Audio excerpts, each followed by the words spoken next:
Donc, deuxièmement, analyse la définition.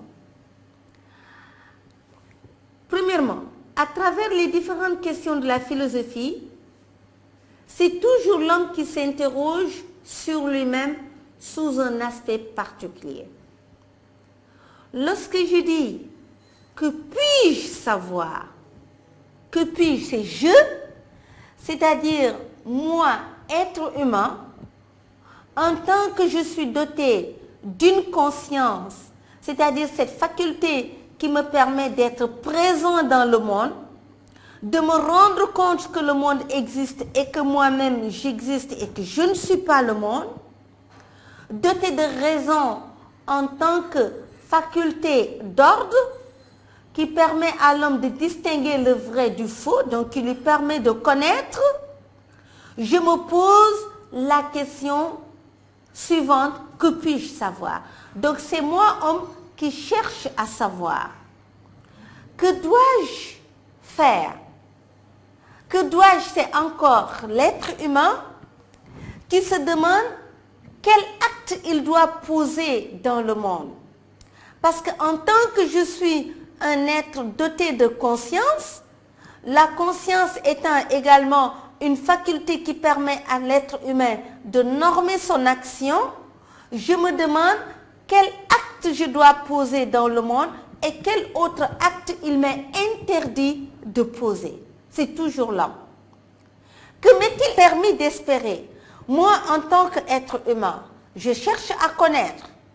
Une fois que je sais, cette connaissance guide mon action, je pose des actes. Si je pose des actes allant dans le sens de la connaissance que j'ai, j'espère quelque chose. Donc, dans les trois cas, c'est encore l'homme qui s'interroge. Voilà pourquoi nous avons dit, c'est l'homme qui s'interroge sur lui-même sous un aspect particulier. Sous l'angle de la connaissance, sous l'angle de la morale, de la religion, et toutes ces questions se rapportent à une seule, qu'est-ce que l'homme ainsi que le dit Kant.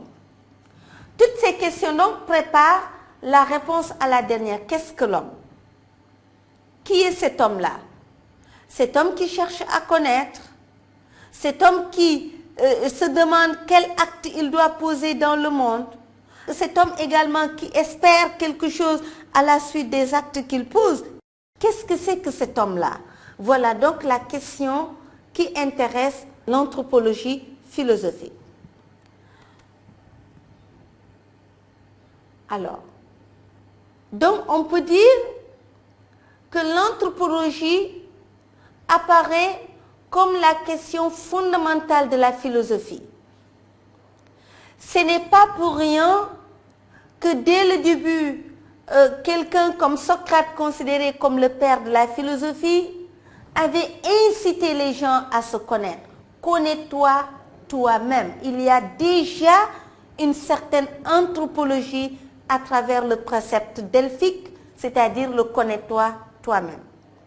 L'anthropologie cherche donc à élaborer une connaissance synthétique de l'homme qui intègre les différents aspects constitutifs de son être. Lorsqu'on parle de connaissance synthétique, de vision synoptique, nous voulons dire par là que l'anthropologie philosophique n'est pas à confondre avec l'anthropologie scientifique. Il ne s'agit pas d'étudier l'homme d'un point de vue scientifique comme le feraient les sciences humaines. Non. Mais ici, il s'agit de faire une synthèse sur l'homme, de dégager l'essence, si l'on peut dire, de l'être humain. Si tel est le cas,